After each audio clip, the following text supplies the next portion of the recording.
प्यारे साथियों, आप सभी का स्वागत है प्रार्थना एजुकेशन में। मैं सुजीत कुमार। आज हम लोग ट्रांसफार्मर में नेक्स्ट क्लास स्टार्ट करेंगे। पिछले क्लास में हम लोग न्यूमेरिकल्स देख चुके हैं। EMF equation, transformation ratio, turn ratio, इन सारे कॉन्सेप्ट के आधार पे कुछ हम लोग प्रॉब्लम बनाए हैं। और एक प्रॉब्लम हम छोड़ दिए थे, आपको बनाने के लिए दिए थे। तो एक दो स्टूडेंट जो है शायद उसको बनाए हैं और आंसर दिए हैं, है ना। तो आज हम उसी क्लास को आगे बढ़ाएंगे। आज का जो हमारा क्लास होगा, ट्रांसफार्मर का क्लासिफिकेशन करेंगे और कंस्ट्रक्शन पे आएंगे। ठीक है। ट्रांसफार्मर को किस प्रकार से डिवाइड किया गया है, क्लासिफाई किया गया है, तो बहुत सारा उसका अकॉर्डिंग है ना। जैसे किस बेसिस पे उसको क्लासिफाई करना है ना। जैसे हम बात करेंगे कि ट्रांसफार्मर को चार पांच कैटेगरी में डिवाइड किया गया है। फर्स्ट हम बोल सकते हैं अकॉर्डिंग टू फेज, फेज के आधार पे। तो बोल सकते हैं कि single phase, three phase. Construction के आधार पे तो बोल सकते हैं core type, shell type. Cooling के आधार पे है ना, कि किस टाइप से उसको कूलिंग किया जाता है। तो ये आपको बहुत ही इम्पोर्टेंट पॉइंट है जो जानना चाहिए। इसी के आधार पे हम बात करेंगे। तो हेडिंग लगाइए आप लोग, सबसे पहले हेडिंग लगाइए।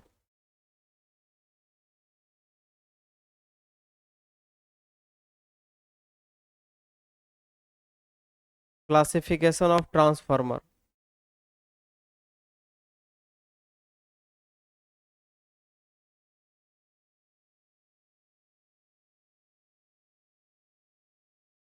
Classification of transformer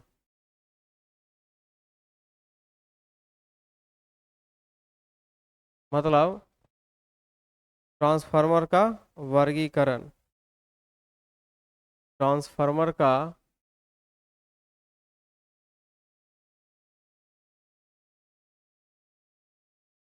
transformer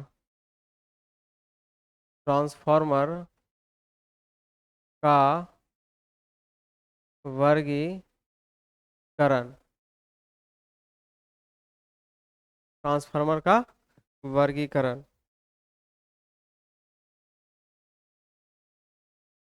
transformer का वर्गीकरण। आइए,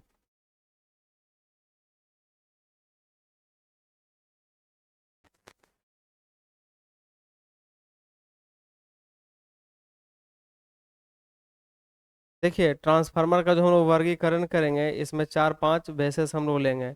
जिसमें हम बात करेंगे फर्स्ट का, है ना, on the basis of output voltage.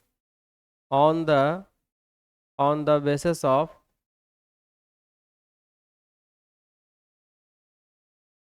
On the basis of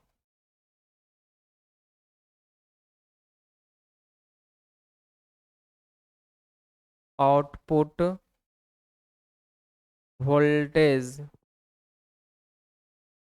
मतलब ये हो गया आउटपुट वोल्टेज के आधार पर। किसके आधार पे? आउटपुट वोल्टेज के आधार पे। आउटपुट, है ना, आउटपुट वोल्टेज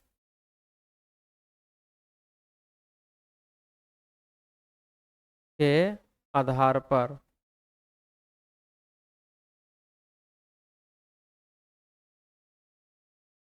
आउटपुट वोल्टेज के आधार पे इसको डिवाइड किया गया है दो कैटेगरी में। फर्स्ट फर्स्ट है step up, step up transformer.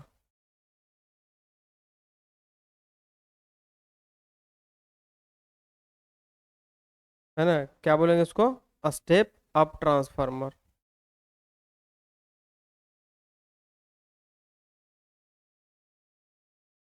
Step up transformer.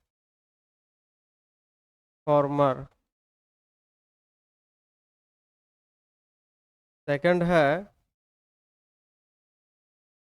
है step down, step down transformer,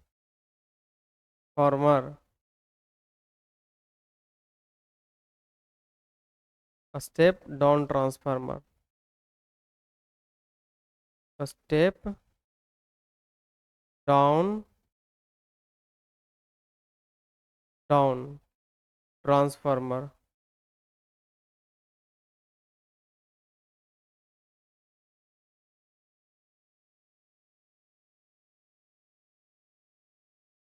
output जो वोल्टेज देता है ना, उसके आधार पर हम लोग स्टेप अप स्टेप डाउन बोलते हैं। स्टेप अप स्टेप डाउन समझ में आ रहा होगा, है ना। स्टेप अप उसको बोलेंगे कि लेगा कम और देगा ज्यादा, ऐसा समझिएगा। इनपुट ले रहा है कम, आउटपुट दे रहा है ज्यादा, तो बोलते हैं स्टेप अप कर दिया है ना। स्टेप डाउन कब बोलेंगे? कि जब लिया है इनपुट वोल्टेज बहुत ज़्यादा और वह हमको दे रहा है बहुत कम, तो हम बोलेंगे कि यह डाउन दे रहा है, यानी कि स्टेप डाउन ट्रांसफार्मर है। तो आउटपुट में वो क्या आपको दे रहा है, उसके आधार पर ट्रांसफार्मर को हम लोग वर्गीकरण करेंगे। तो दो भाग में वर्गीकरण करेंगे, एक को बोलेंगे हम लोग स्टेप अप ट्रांसफार्मर, एक को बोलेंगे स्टेप डाउन ट्रांसफार्मर। आपको हम फार्मूला में बता चुके हैं कि स्टेप अप के लिए कंडीशंस क्या है और स्टेप डाउन के लिए कंडीशन क्या है। ये आपको जानना चाहिए और जानते भी होंगे। क्लियर? वो भी लिख दें या फिर जानकारी है? स्टेप अप होने के लिए, स्टेप अप होने के लिए आपको ये भी मालूम होना चाहिए कि E2 ग्रेटर है E1 से। E2 ग्रेटर होना चाहिए E1 से, V2 ग्रेटर होना चाहिए V1 से, है ना। N2 ग्रेटर होना चाहिए N1 से, N1 से। और ट्रांसफॉर्मेशन रेशियो का जो वैल्यू है के ग्रेटर देन 1। तब ऊपर में लिख लीजिए स्टेप अप के लिए ये हो गया। नहीं,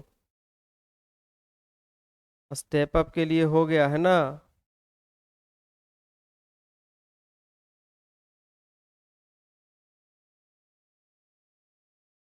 चलिए, स्टेप डाउन में यदि हम बात कर लें, फार्मूला लिख लेने से आसान रहेगा आपके लिए। स्टेप डाउन उसको बोलेंगे कि E2 लेस देन E1,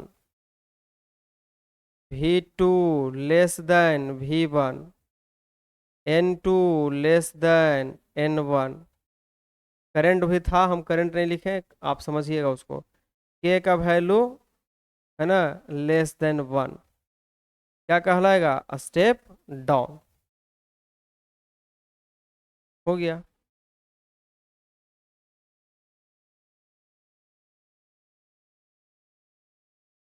दोनों फार्मूला लिख लेंगे। तो आउटपुट वोल्टेज के आधार पे आप स्टेप अप स्टेप डाउन समझ गए हैं, ठीक है। नेक्स्ट लिखेंगे, पहले इसको जल्दी से नोट करिए।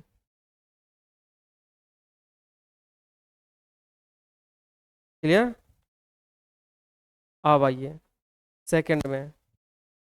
सेकंड पॉइंट लिखेंगे on the basis of core का construction. On the basis of core construction,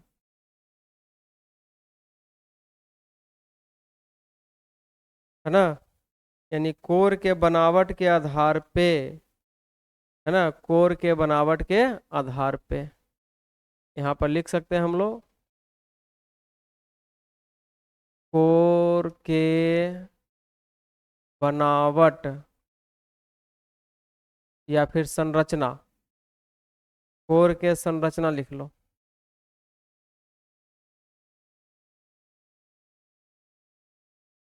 संरचना के आधार पर,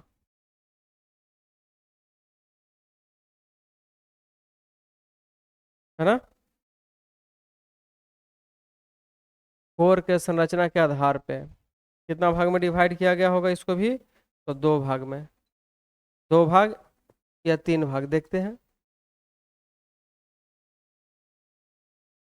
पहला सेल टाइप और कोर टाइप, है ना।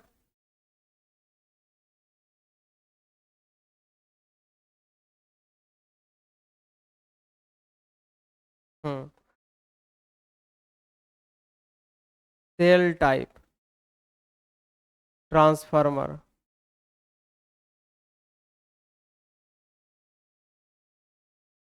Shell type transformer. और दूसरा core type.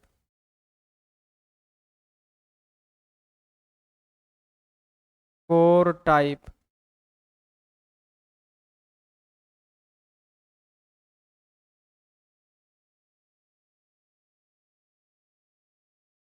Core type transformer. तीसरा बैरी टाइप।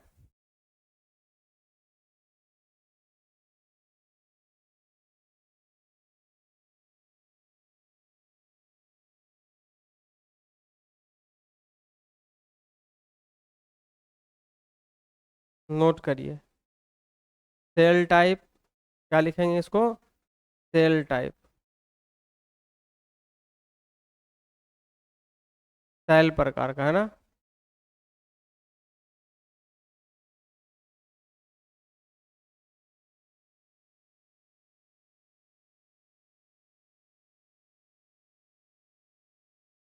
सेल प्रकार का ट्रांसफार्मर। कोर टाइप का। कोर प्रकार का।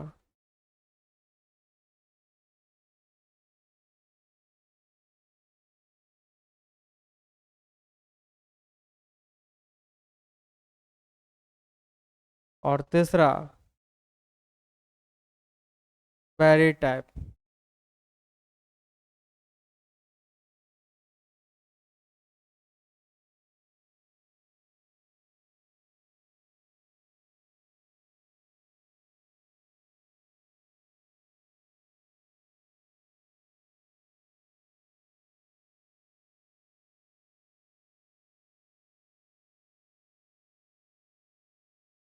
नोट करिए।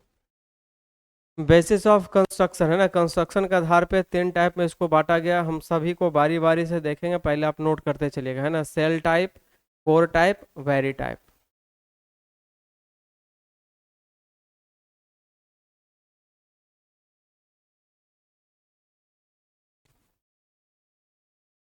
Very type.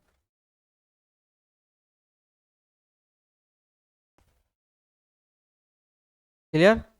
नोट करिए।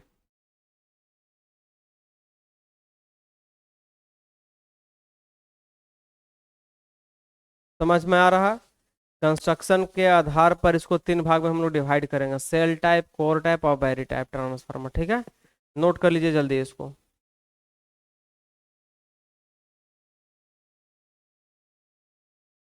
नेक्स्ट आइए, on the basis of, next पे बात करेंगे third, on the basis of,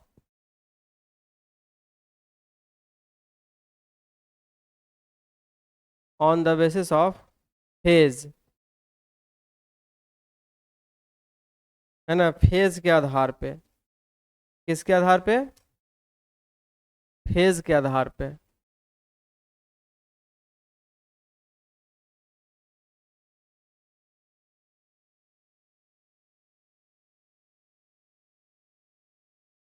phase के आधार पर। फेज के आधार पे क्या क्या हो जाएगा?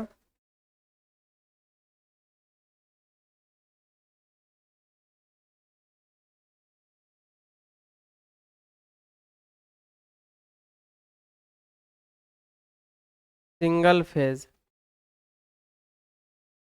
Single phase transformer.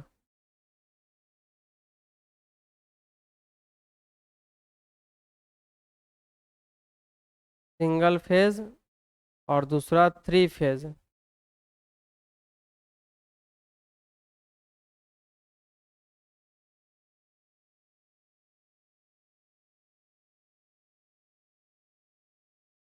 Single phase और थ्री फेज। शॉर्ट फॉर्म में हम लोग लिख सकते हैं थ्री फेज और सिंगल फेज को सिंगल फेज, है ना। सिंगल फेज,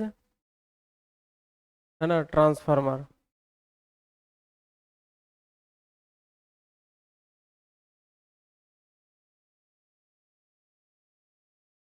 क्या लिखेंगे? Three phase, three phase transformer.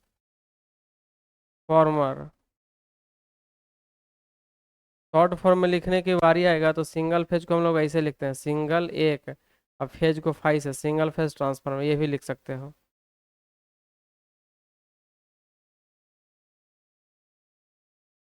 और थ्री फेज को कैसे लिखोगे? थ्री फेज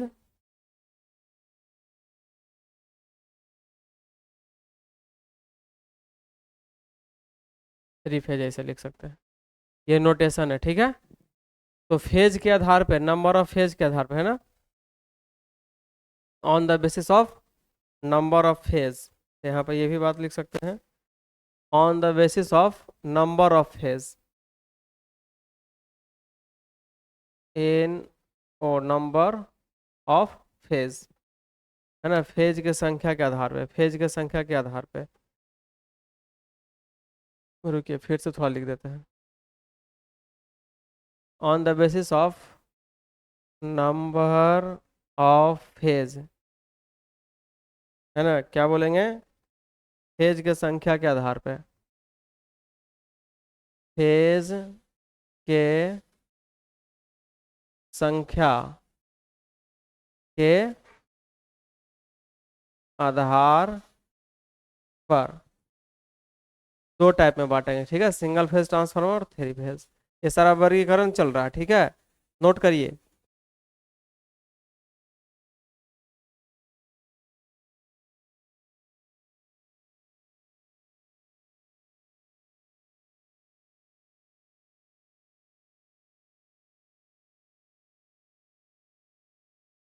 आगे चलें। अब लिखिए, थर्ड हो चुका है, थर्ड हुआ ना, हाँ थर्ड। फोर्थ में लिखिएगा, on the basis of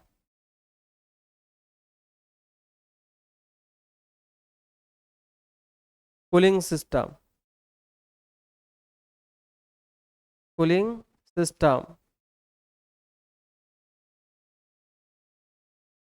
on the basis of cooling system, मतलब कूलिंग सिस्टम के आधार पे, कूलिंग का क्या लिखेंगे? ये शीतलन है ना,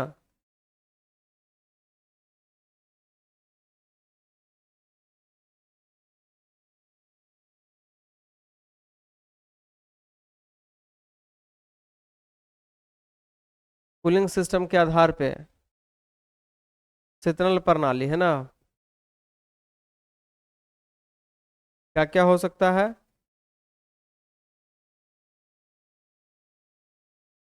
तो नेचुरल कूलिंग ट्रांसफार्मर, है ना, या फिर while cooling, while cooling transformer.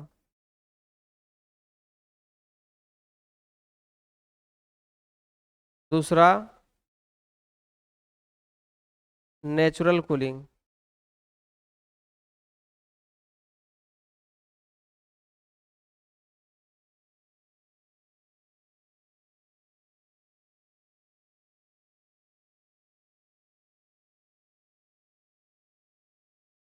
Third हो जाएगा, वाइल हो गया वाटर कूलिंग।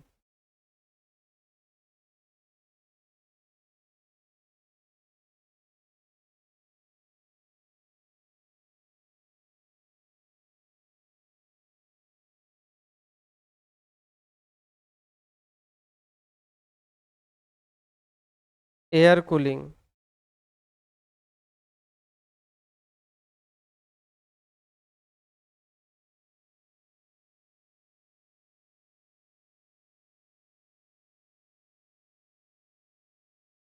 नोट करिए।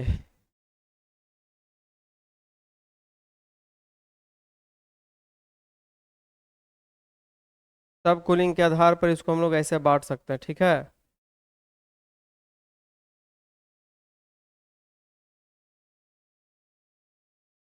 तेल शीतलन, है ना, इसको क्या लिख सकते हैं? तेल शीतलन, है ना।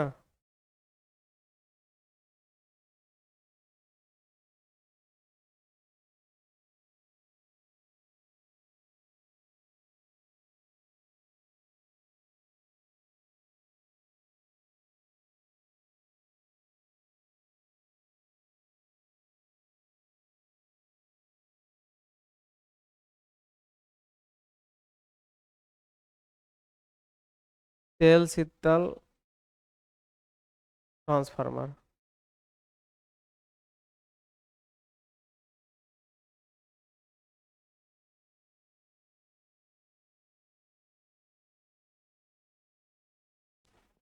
प्राकृतिक रूप से।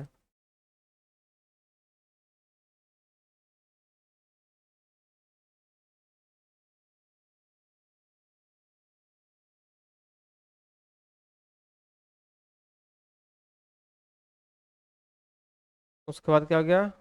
पानी से। शीतल मैंने पानी से ठंडा करते हैं ना जी।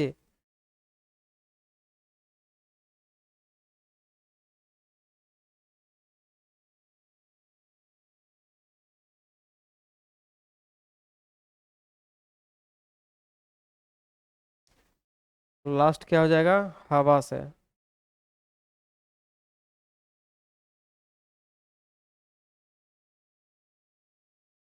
या फिर वायु शीतलन।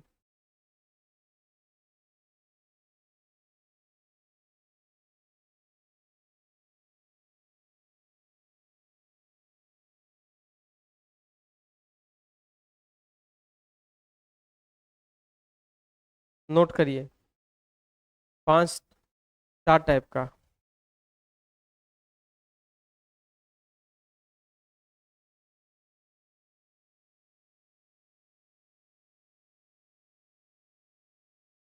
तेल द्वारा शीतलन होगा, है ना, पानी द्वारा होगा और वायु द्वारा होगा। इसी के आधार पर हम लोग बोलते हैं कि कूलिंग के सिस्टम जो होता है ना, कूलिंग सिस्टम, उसके आधार पर हम लोग इसको चार टाइप में बांटते हैं। नोट करिए फटाफट।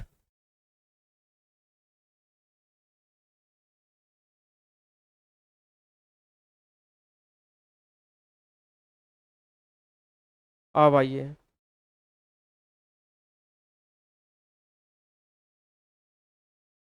On the basis of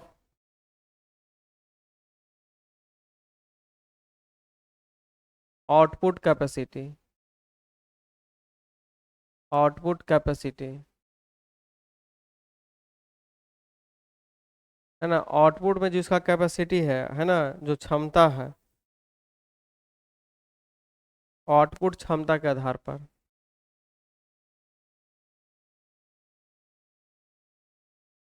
output क्षमता के आधार पर।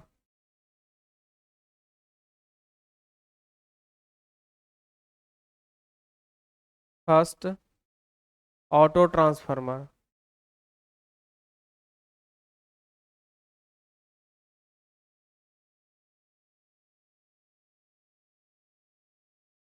दूसरा, इंस्ट्रूमेंट ट्रांसफार्मर।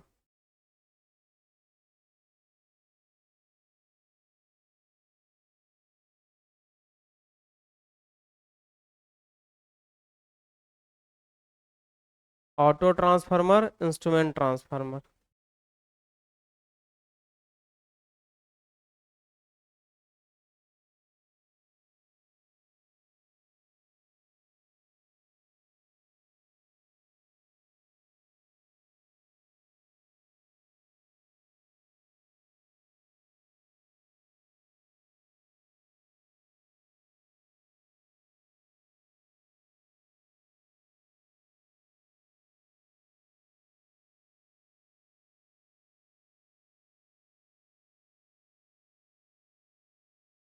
ये हुआ इसका क्लासिफिकेशन।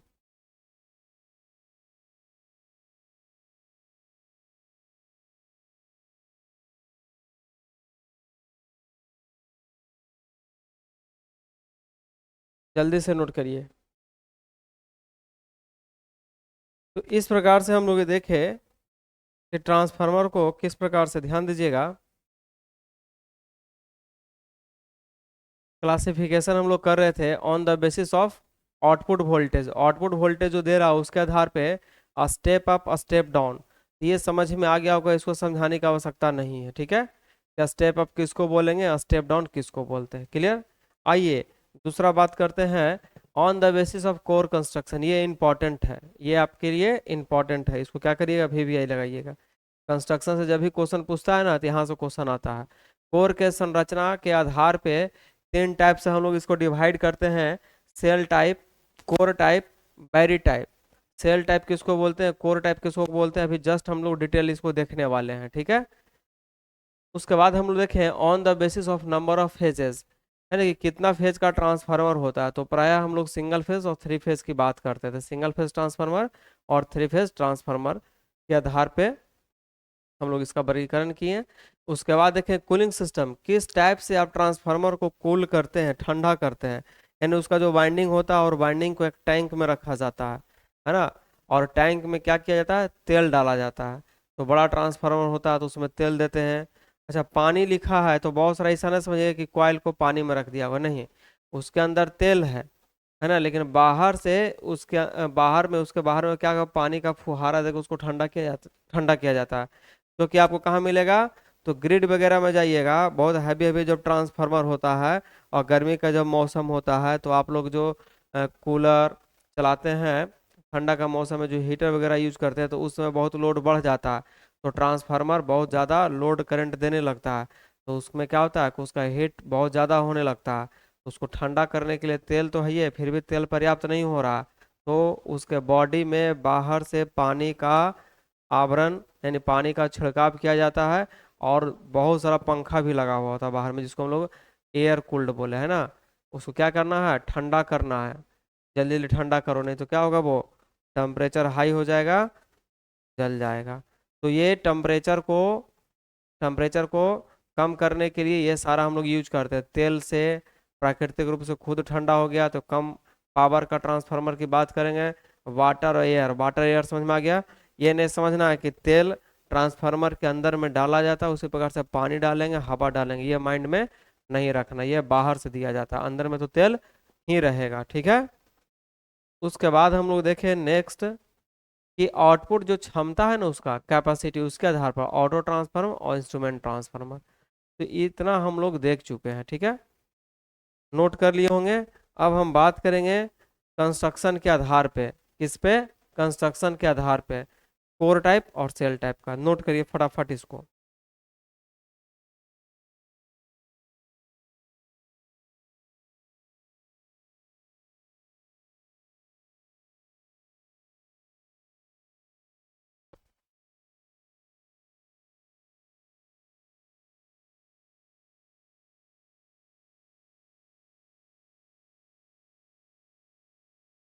चलिए आगे चलते हैं।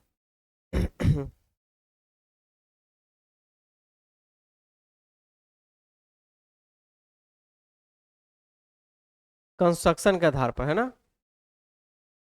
तो कंस्ट्रक्शन के आधार पर देखे थे हम लोग कंस्ट्रक्शन ऑफ ट्रांसफार्मर, है ना।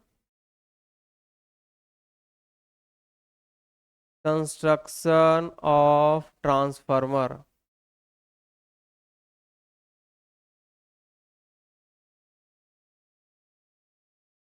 बनावट या संरचना, बनावट या फिर संरचना, संरचना के आधार पे,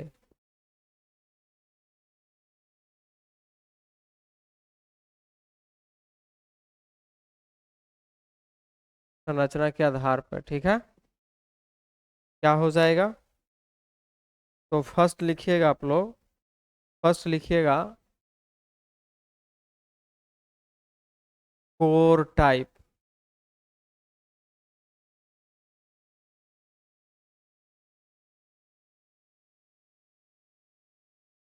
कोर टाइप,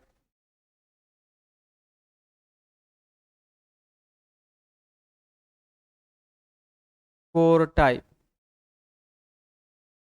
क्या लिखना है, कोर टाइप।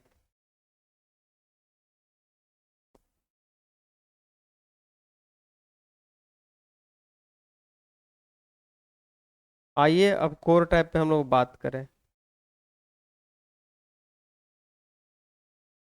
पहला क्या लिखे हम लोग, कोर टाइप।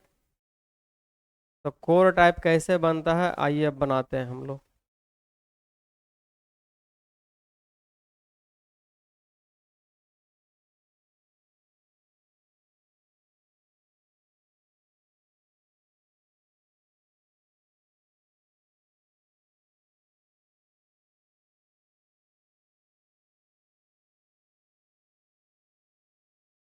कोर टाइप पे बात करेंगे, ठीक है।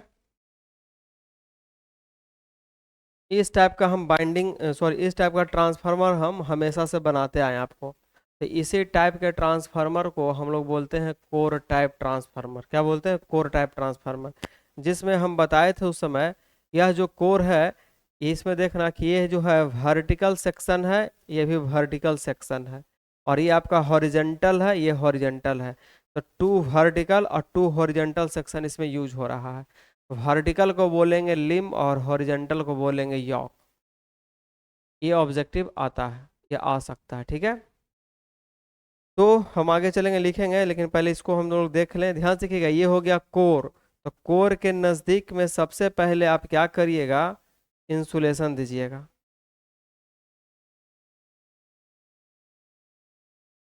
कोर के नज़दीक में क्या देना है आपको? इंसुलेशन देना है, ठीक है। आइए इंसुलेशन हम लोग दे दें।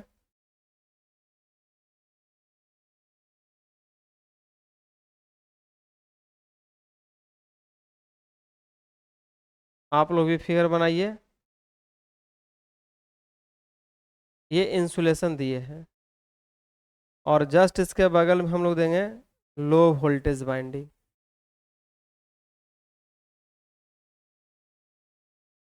Low voltage binding.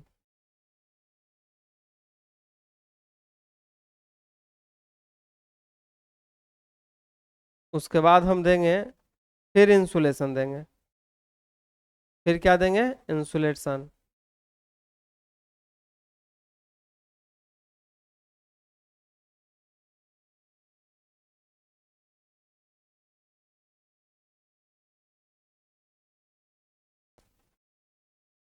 उसके बाद फिर देंगे हम इस पे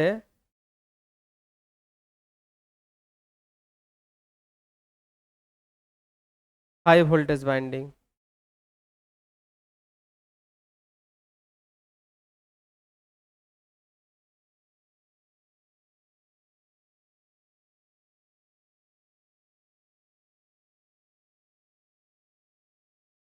जैसे लिख रहे हैं, जैसे फिगर बना रहे हैं, आपको भी बनाना है।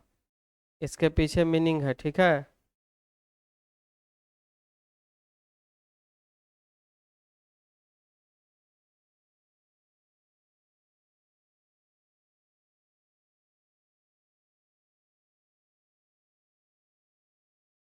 नहीं बन पाया क्या ठीक से?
देखिए, इसमें टाइमिंग लग रहा है बनाने में, लेकिन समझिएगा कि क्या बनाया जा रहा है, ठीक है। इससे ऑब्जेक्टिव आता है, बन जाएगा आपको।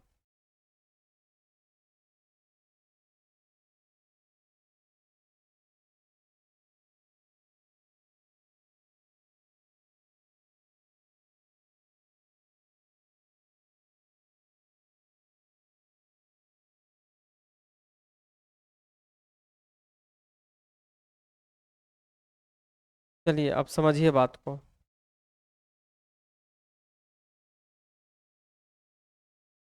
देखिएगा, ये कोर है। ये क्या है जी? कोर। कोर के जस्ट बगल में, कोर के जस्ट बगल में जो है,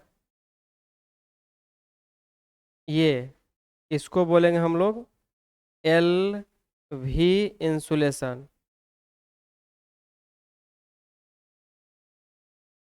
एल वी इंसुलेशन।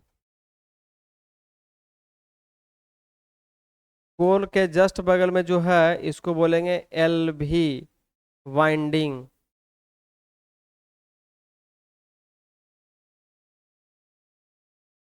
फिर उसके जस्ट बगल में है वो इंसुलेशन है।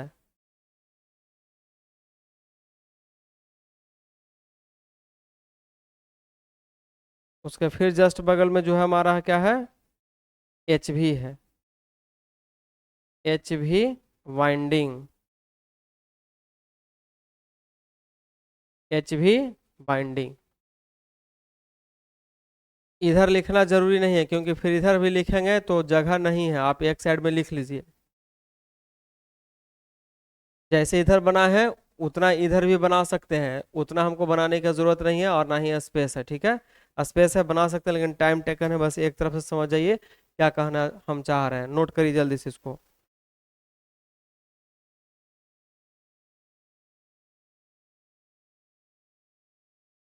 हो गया। तो ये जो था एल भी इंसुलेशन और ये जो है एच भी इंसुलेशन।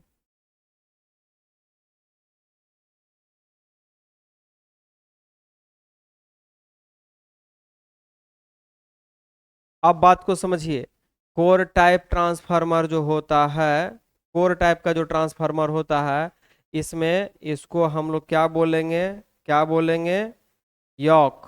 क्या बोलेंगे, यॉक। ये जो खड़ा है इसको क्या बोलेंगे, लिम्ब। क्या बोलेंगे, यॉक। क्या बोलेंगे, लिम्ब।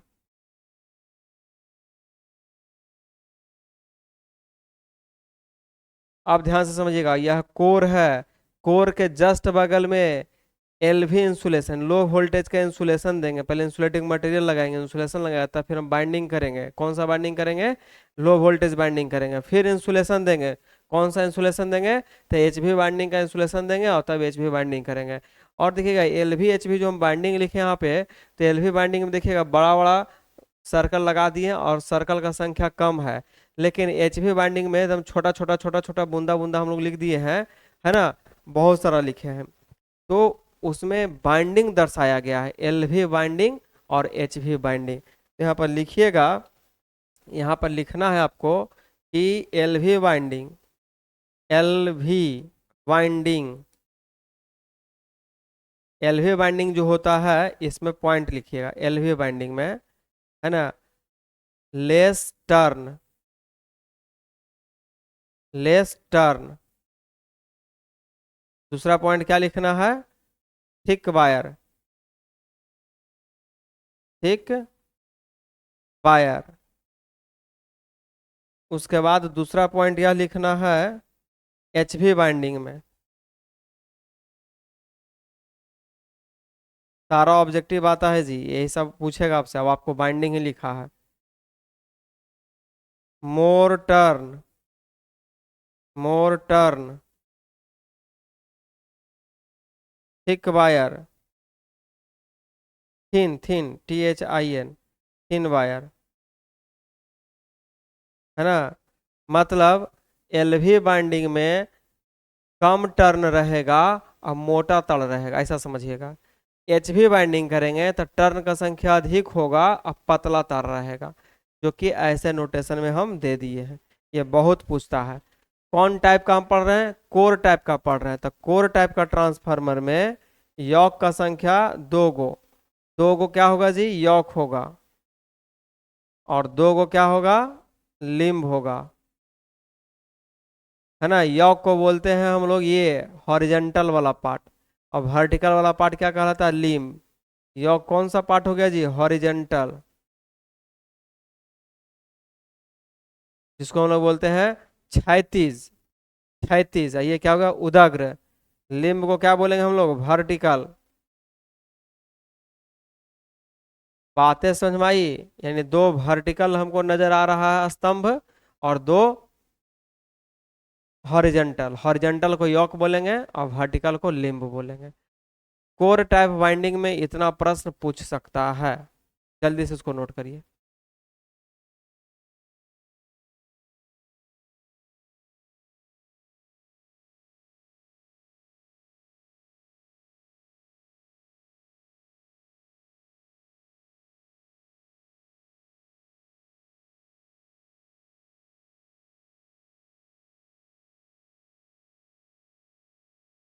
अब आगे समझाइए, समझाएं इसमें हम लोग, बात को समझिएगा। इसमें इस टाइप का वाइंडिंग हम क्यों करते हैं, एलवी को कोर के नजदीक में ही क्यों रखते हैं? देखिए बहुत ही प्रश्न इसमें से आएगा, ऑब्जेक्टिव करवाएंगे उसमें ध्यान दीजिएगा। कोर टाइप में एलवी वाइंडिंग कहाँ पे होता है, तो कोर के नजदीक होता है, कोर के नजदीक होता है, एच भी नहीं, नहीं तो गड़बड़ सड़बड़ मत कर दीजिएगा आप लोग।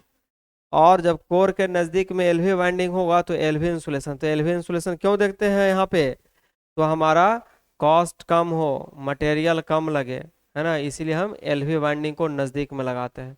एचवी बाइंडिंग हाई वोल्टेज है, ये तो हाई वोल्टेज के अकॉर्डिंग आपको लगाना पड़ेगा इंसुलेटिंग मटेरियल, तो खर्च वहाँ पर बढ़ जाएगा ना, तो कॉस्ट को भी ध्यान में रखना है हमको ना, इसीलिए एलवी को नज़दीक में बाइंडिंग करेंगे। कोर के नज़दीक में कौन सा बाइंडिंग होता है, एलवी होता है, लो वोल्टेज, एकदम याद करिए, कोर के नज़दीक में एलवी, है ना, और एलवी का इंसुलेशन लगाते हैं।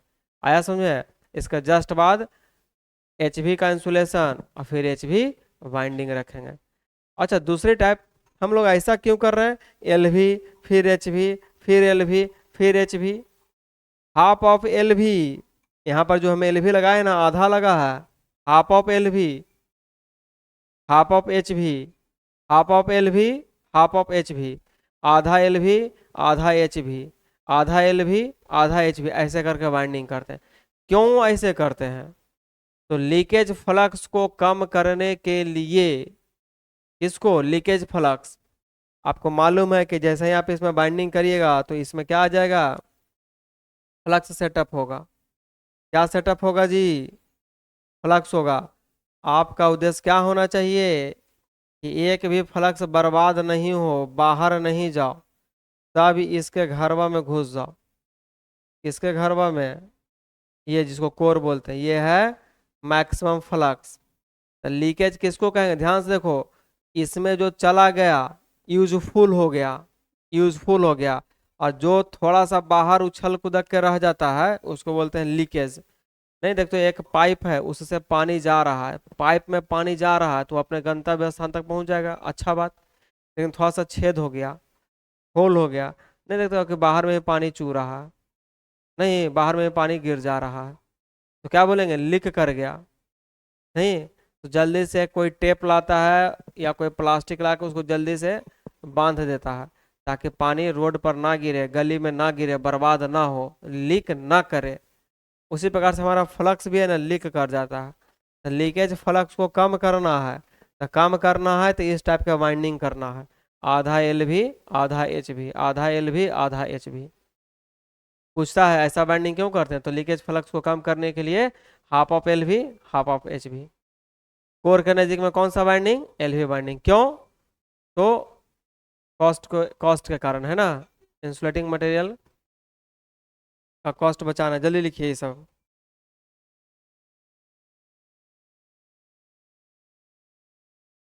इंसुलेटिंग मटेरियल हमको कम लगेगा, याद रखना। यहाँ पर यदि हम एच वी बाइंडिंग लगाएंगे, यदि ये यहाँ एल वी की जगह एच वी लगा देते हैं ना, तो एच वी के अकॉर्डिंग यहाँ पर हमको इंसुलेटिंग मटेरियल लगाना पड़ेगा, तो बहुत ज़्यादा मटेरियल लगाना पड़ेगा, है ना, क्योंकि वोल्टेज बहुत ज़्यादा है। क्लियर हुआ? तो सारा पॉइंट नोट कर लीजिएगा कि नोट करवा दें, बताइए, ऐसे तो नोट कर ही दिए आपको। आइए कुछ पॉइंट नोट कर लेते हैं, क्या क्या नोट करिएगा, है ना, तो लिख लीजिए, लीकेज फ्लक्स को कम करने के लिए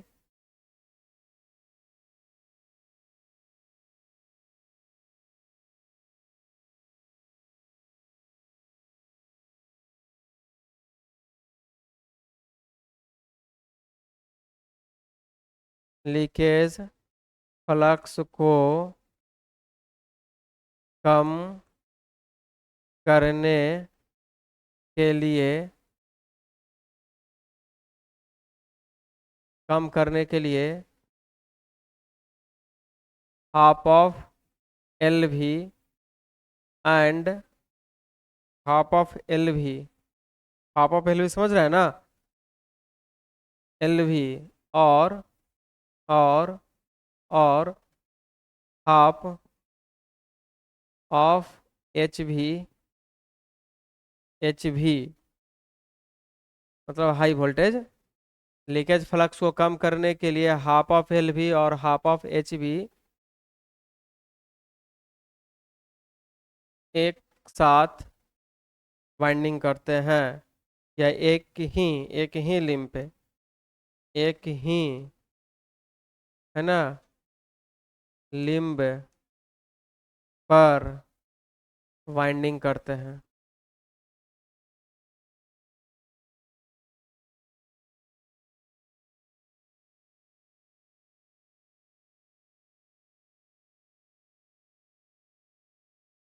पहला पॉइंट समझ में आ गया, लीकेज फ्लक्स को कम करने के लिए। उसके बाद क्या लिखिएगा आप लोग, कोर के नजदीक में, कोर के नजदीक, नजदीक में एलवी को रखा जाता है,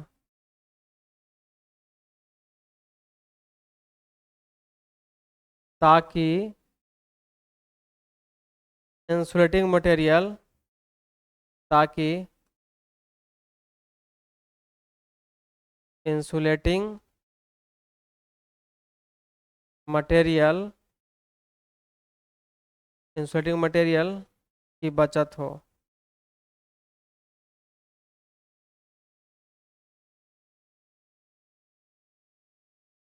LV winding,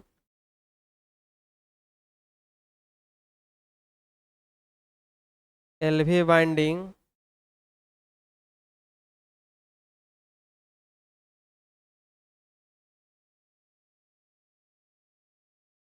less turn, more area, या फिर थिक वायर।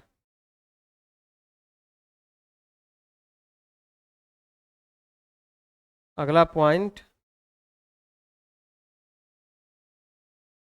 एचवी वाइंडिंग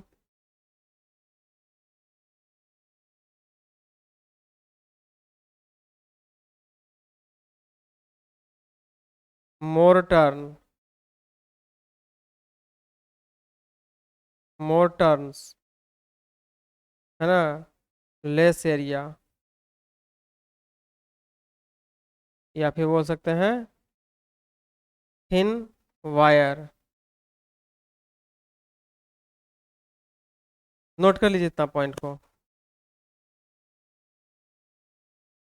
एक पॉइंट और लिख सकते हैं कि इस टाइप का जो वाइंडिंग होता है इसको हम लोग बोलते हैं कॉन्सेंट्रिक वाइंडिंग। कौन सा वाइंडिंग बोलते हैं जी?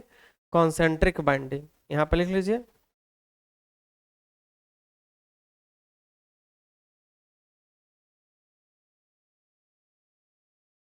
या फिर सिलेंड्रिकल वाइंडिंग।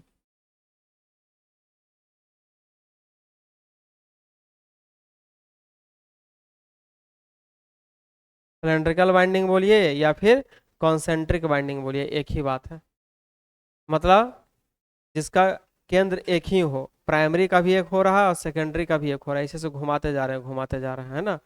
दोनों वाइंडिंग का केंद्र हमारा एक ही है, उसको सकेंद्रीय वाइंडिंग भी बोल सकते हैं हम लोग, ठीक है। तो यही मुख्य बातें हैं कोर टाइप को समझने के लिए, ठीक है। अब आगे हम लोग देखेंगे सेल टाइप। पॉइंट नोट कर लीजिए, उसके बाद देखेंगे सेल टाइप।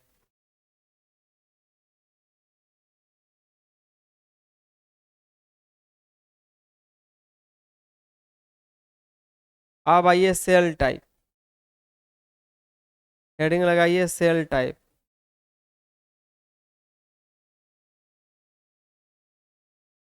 सेल टाइप,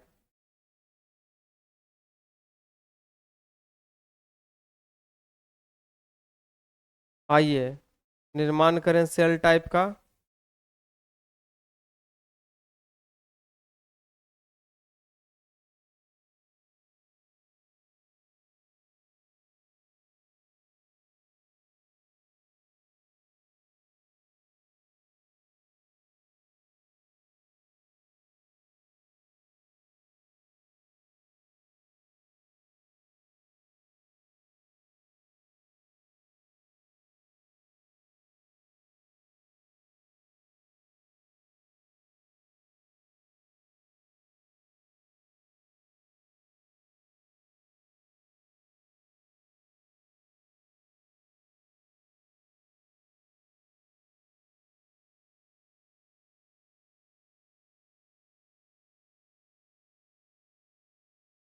चलिए करीब करीब सही हो गया।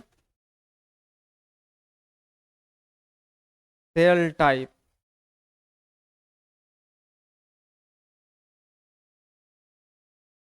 तो देखिए सेल टाइप में यॉक की संख्या कितनी, दो, और लिम्ब की संख्या कितनी, थ्री नजर आ रहा होगा।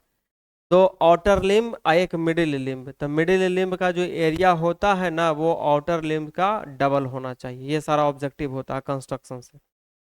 आया समझ में? इसको हम लोग बोलेंगे आउटर लिम्ब, आउटर लिम्ब, इसको बोलेंगे आउटर लिम्ब,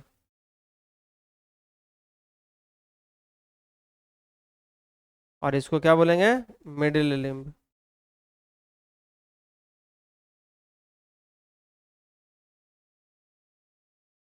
तो मिडिल लिम्ब का जो एरिया होता है आउटर लिम्ब का डबल होना चाहिए, जो कि हम ऐसे बना के भी दिखाए हैं आपको। Clear?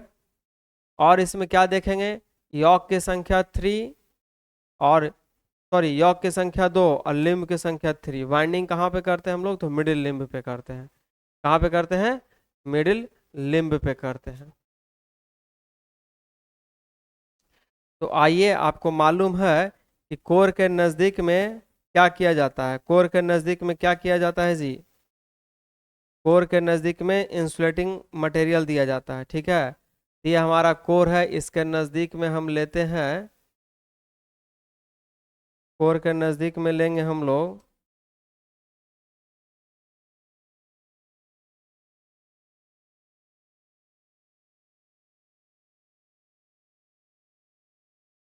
Insulating material.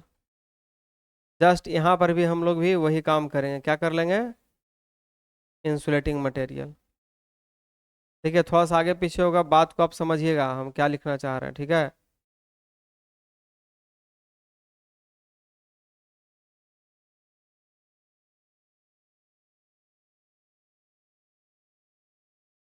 Insulating material के जस्ट बाद में जो हम लेंगे, हाफ ऑफ एल भी लेंगे, क्या लेंगे, हाफ ऑफ एल भी। इसके बाद फिर क्या लेंगे, इंसुलेटिंग मटेरियल, क्या लेंगे, इंसुलेटिंग मटेरियल।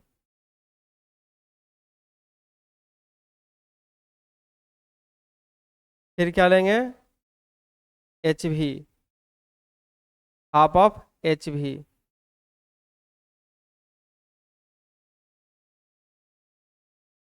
फिर क्या लेंगे, इंसुलेटिंग मटेरियल। ये प्रक्रिया ऐसे ही करते आना है, लास्ट तक आना है ना। अब आइए हम यहाँ पर ले करके, ये हो गया आपका इंसुलेटिंग मटेरियल, एलवी का इंसुलेशन है कोर के नज़दीक, याद रखना कोर के नज़दीक में इंसुलेटिंग मटेरियल रखेंगे। कौन सा insulating material, LV insulating material. ये थोड़ा देखो ज़्यादा लिखा गया, कोई बात नहीं है। उसके जस्ट बाद में हम क्या लेंगे जी, अच्छा यहाँ पर भी हम लोग कर देते हैं तो याद रहेगा आपको। इसके जस्ट बाद में क्या रखेंगे हम लोग, एच वी का, सॉरी एल वी का इंसुलेशन रखेंगे ना। हाँ, फिर इंसुलेटिंग मटेरियल दीजिए, और फिर एच वी का बाइंडिंग दीजिए।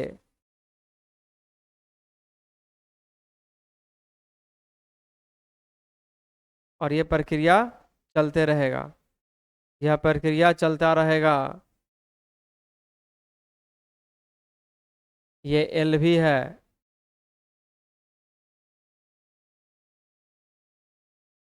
है ना। फिर इंसुलेशन देना है, एच वी का इंसुलेशन।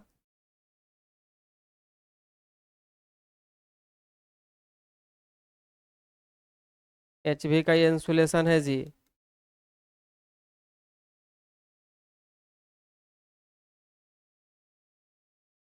एल वी का कंडक्टर है ना, लेस टर्न मोर वायर। उसके बाद आ जाइए, एच वी, बहुत सारा,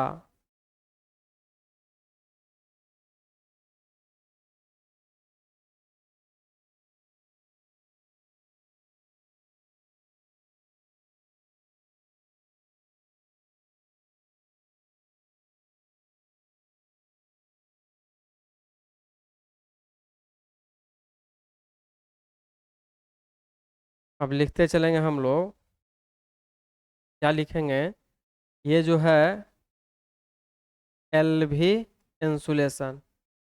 अच्छा, अंदर में लिखने में थोड़ा ठीक नहीं लग रहा है ना, बाहर कर देते हैं।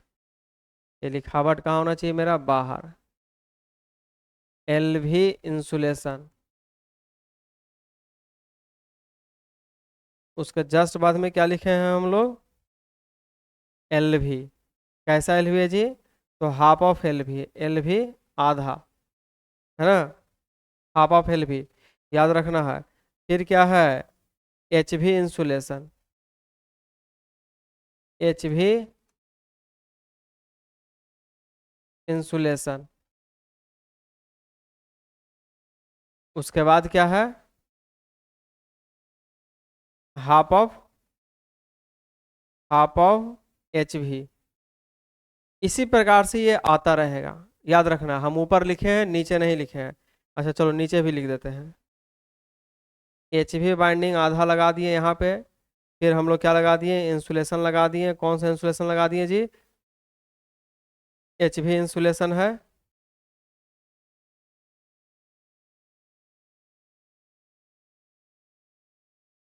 उसके बाद क्या किए हैं हम लोग, तो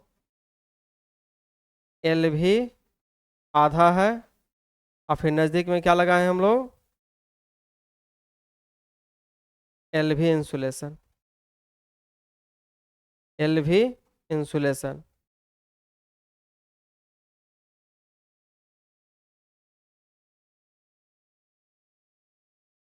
बताइए कौन दिक्कत। इस प्रकार से हमारा जो बाइंडिंग होगा, ये हम और अगर चलते रहेंगे, बीच में भी भर देंगे। बीच में आप खाली जो अभी देख रहे हैं ये भरा हुआ है, हम छोड़ दिए, ठीक है। तो यानी कि बीच वाले लिम पे बाइंडिंग करते जाएंगे। ऐसे बाइंडिंग को बोला जाता है सैंडविच बाइंडिंग। आप लोग खाते हैं सैंडविच, नहीं कहते हैं सैंडविच रहिए, मतलब बीच में दोनों पट्टी क्या रहता है, ब्रेड रहता है, और बीच में कुछ लगता है डाल देता है, नहीं, मक्खन और क्या क्या चीज़ वगैरह डाल देता है। यानी कि इधर और इधर ब्रेड है, और बीच में मटेरियल है। उसी प्रकार से यहाँ पे, यहाँ पे कोर है और बीच में आपका वाइंडिंग है। यानी यह वाइंडिंग का सुरक्षा यह दोनों कोर कर रहा है। आया समझ में। इसको, इस टाइप के वाइंडिंग क्या बोलेंगे, सेल टाइप के वाइंडिंग को क्या बोलते हैं, सैंडविच वाइंडिंग। नोट करिए इसको, फटाफट करिए तो।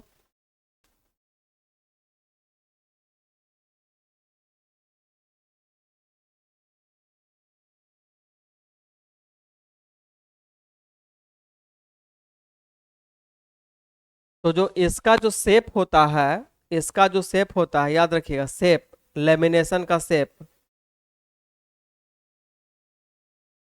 लेमिनेशन का शेप कैसा होता है, तो ई साइज का, ई साइज का और आई साइज का।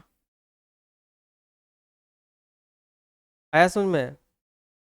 यहाँ पर हम आई ऐसे लिखे हैं, मतलब, रुकिए, ई शेप का और आई शेप का। यहाँ से देखते हो, यहाँ से काट के अलग कर देंगे तो हमको ई नजर आएगा, ई, आई। ये पूछता है, लेमिनेशन का शेप पूछता है, ठीक है। ई साइज, साइज और आई साइज, नोट करिए।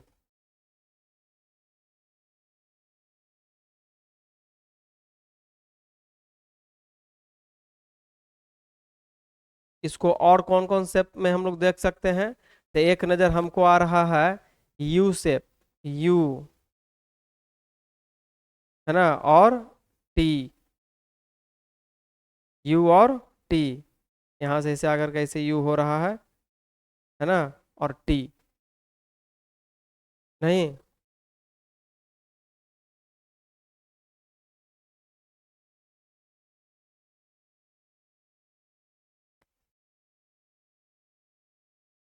और इस वाला में देखिएगा, लेमिनेशन का शेप, तो यू नजर आएगा, आई नजर आएगा, लेमिनेशन का शेप।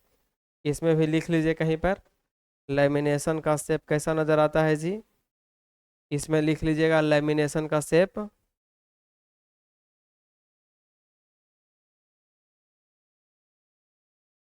लेमिनेशन किस टाइप का इसमें किया जाता है, तो लिख लेना है यू, और दूसरा आई, यू ऐसे है ना, यू और आई। देखो ना भाई, यहाँ से ऐसे आ रहा है यू टाइप का और ये आई टाइप का। ये एग्जाम में पूछा है, लेमिनेशन का शेप कोर टाइप में और लेमिनेशन का शेप सेल टाइप में। तो सेल टाइप का क्या है वो समझ में आ गया है ना। यॉक का संख्या कितना, यॉक जो हो गया 2 गो, और लिम्ब लिम्ब 3 को, है ना। बाइंडिंग कहाँ पे करते हैं, मिडिल लिम्ब पे करते हैं। मिडिल लिम्ब का एरिया क्या होता है, आउटर लिम्ब से दुगना होता है। फटाफट लिखो, अपने भाषा में भी लिख लो। तो इस प्रकार से हम लोग कंस्ट्रक्शन क्लासिफिकेशन देखे हैं, ठीक है। तो इसी से मेन क्वेश्चन आपका आता है। और जो बाइंडिंग का इसमें चर्चा किया है कि ट्रांसफार्मर वाइंडिंग, तो वाइंडिंग कंस्ट्रक्शन तो यहाँ पर देख लिए, कुछ क्वेश्चन यहाँ से भी आ सकता है। उसके बाद जो 3 फेज का वाइंडिंग का कनेक्शन होता है वहाँ से भी आ सकता है क्वेश्चन। तो आज हम लोग यहीं पे क्लास को एंड करेंगे, अगले क्लास में आएंगे तो इसका आगे हम लोग बात करेंगे। आज का क्लास थोड़ा सा लिखावट का क्लास है, थ्योरेटिकली क्लास है, लेकिन इसी टाइप का आपका सिलेबस है तो पढ़ना पड़ेगा, ठीक है। अब अगले क्लास में हम लोग आएंगे तो इसके आगे का जो टॉपिक है उसको हम लोग देखेंगे और डिस्कशन करेंगे, ठीक है। क्लास कैसा लग रहा है फीडबैक दीजिए और क्लास को कंटिन्यू वॉच करिए। मिलते हैं हम लोग अगले क्लास में। थैंक यू, जय हिंद।